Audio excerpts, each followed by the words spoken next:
जी हां दोस्तों, ब्रिटेन में 14 साल बाद कंजर्वेटिव पार्टी का पत्ता साफ। ऋषि सुनक को हराकर कीर स्टारमर बने प्रधानमंत्री। किंग चार्ल्स का है पसंदीदा। जानेंगे कि आखिर किस पार्टी ने कंजर्वेटिव का बिगाड़ा खेल, किस पार्टी को मिला कितना वोट प्रतिशत। साथ में जानेंगे ब्रिटिश मुसलमानों ने किसे दिया वोट। साथ में बड़ी संख्या में ब्रिटेन में फिलिस्तीन समर्थक उम्मीदवारों ने चुनाव में की जीत हासिल। फिलिस्तीन का दबदबा कायम। फिलिस्तीन के कट्टर समर्थक जेरेमी कोर्बिन का भी जलवा बरकरार। फिलिस्तीन समर्थक सांसद ने जीत को किया फिलिस्तीन के नाम। तो दोस्तों, सब कुछ हम आपको इस वीडियो में बताएंगे, तो आप मेरे साथ इस वीडियो के आखिर तक बने रहिए। तो बिना टाइम लेते हुए बात करते हैं असल मुद्दे की।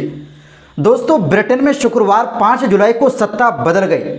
सत्ताधारी कंजर्वेटिव पार्टी 14 साल बाद लेबर पार्टी से चुनाव हार गई। इसके कुछ घंटे बाद भारतवंशी ऋषि सुनक ने प्रधानमंत्री पद से इस्तीफा दे दिया। लेबर पार्टी की 61 साल के कीर स्टारमर देश के 58वें प्रधानमंत्री बन गए हैं। सुनक ने हार स्वीकार कर पार्टी से माफी मांगी है। उन्होंने स्टारमर को भी फोन कर जीत की बधाई दी। आम चुनाव में लेबर पार्टी को बम्पर जीत मिली है। पार्टी ने कुल 650 सीटों में से 412 सीटों पर जीत दर्ज की है। सरकार बनाने के लिए 326 सीटों की जरूरत होती है।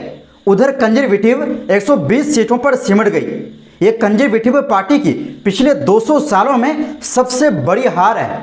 द न्यूयॉर्क टाइम्स की रिपोर्ट के मुताबिक किंग चार्ल्स कीर स्टारमर को पसंद करते हैं। जलवायु परिवर्तन, इमिग्रेशन, यूरोपीय यूनियन के साथ संबंध जैसे मुद्दों पर दोनों के विचार मिलते जुलते हैं। शाही परिवार पर रिसर्च करने वाले इतिहासकार एड ओवेंस ने टाइम्स को बताया कि कई सोशल इश्यूज पर किंग की लंबे समय से नजर रही है। स्टारमर सरकार इन पर ध्यान देगी।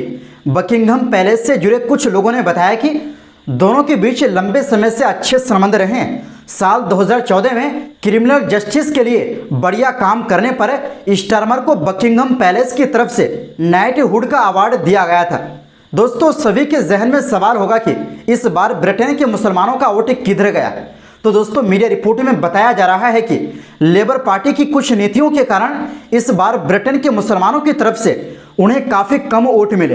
इस बीच दोस्तों, ब्रिटेन में बड़ी संख्या में फिलिस्तीनी समर्थक उम्मीदवारों ने चुनाव में जीत हासिल की है।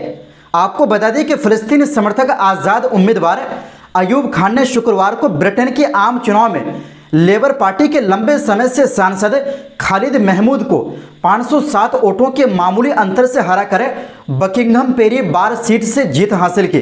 दोस्तों, हैरानी की बात यह है कि जिस सीट से फिलिस्तीनी समर्थक उम्मीदवार अयूब खान ने जीत हासिल की है, इस सीट से खालिद महमूद 2001 से जीतते आ रहे थे। खान ने विजेता घोषित होने के तुरंत बाद अपने विजय भाषण में कहा, मुझे पता है कि एक आज़ाद उम्मीदवार के लिए वोट करना कभी कभी बहुत मुश्किल होता है।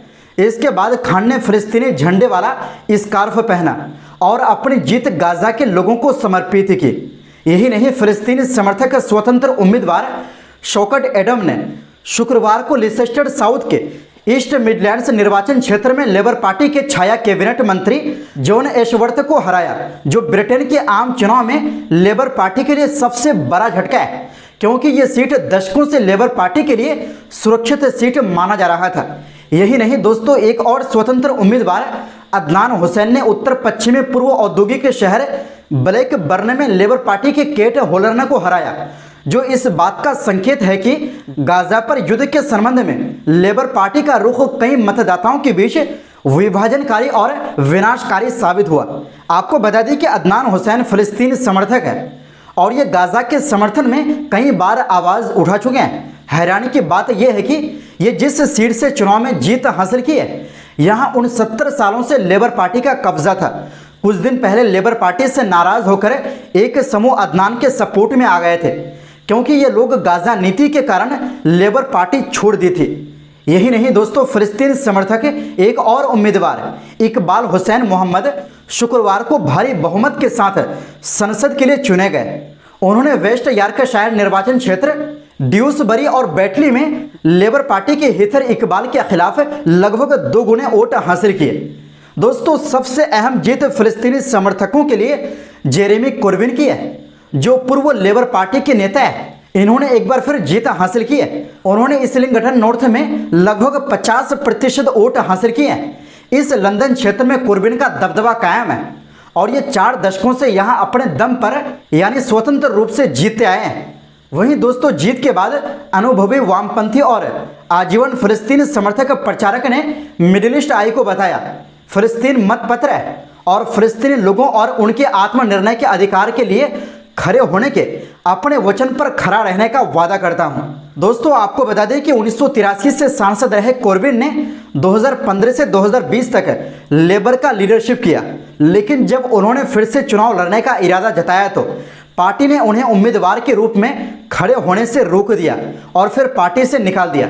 लेकिन इसके बाद भी वो अपने दम पर अपनी सीट से चुनाव लड़े और 50% वोट हासिल करके दमदार जीत हासिल की और उनके प्रतिद्वंदी लेबर पार्टी को सिर्फ 34% वोट मिले। दोस्तों, आपने देखा होगा कि कोर्बिन अक्सर फिलिस्तीन समर्थक रैलियों में नजर आते हैं और यह हमेशा से फिलिस्तीन के समर्थन में आवाज उठाते हैं। इनके अलावा कुछ फिलिस्तीनी समर्थक उम्मीदवार मामूली अंतर से हार गए। यानी यहां पर यह मालूम होता है कि ब्रिटेन में चुनाव इस बार फिलिस्तीनी समर्थकों का काफी दबदबा रहा। वैसे दोस्तों, आपको बता दें कि लेबर पार्टी चुनाव में जीते जरूर है, लेकिन बताया जा रहा है कि गाजा नीति के कारण मुसलमानों ने इनको वोट नहीं दिया, जिसकी वजह से पार्टी को वोट शेयर में काफी नुकसान हुआ। दोस्तों, जैसे कि ब्रिटेन में कंजर्वेटिव पार्टी की ऐतिहासिक हार हुई है और लेबर पार्टी की जबरदस्त जीत हुई है, इन सब के बीच ब्रिटेन के एक और नेता और उनकी पार्टी की भी चर्चा है।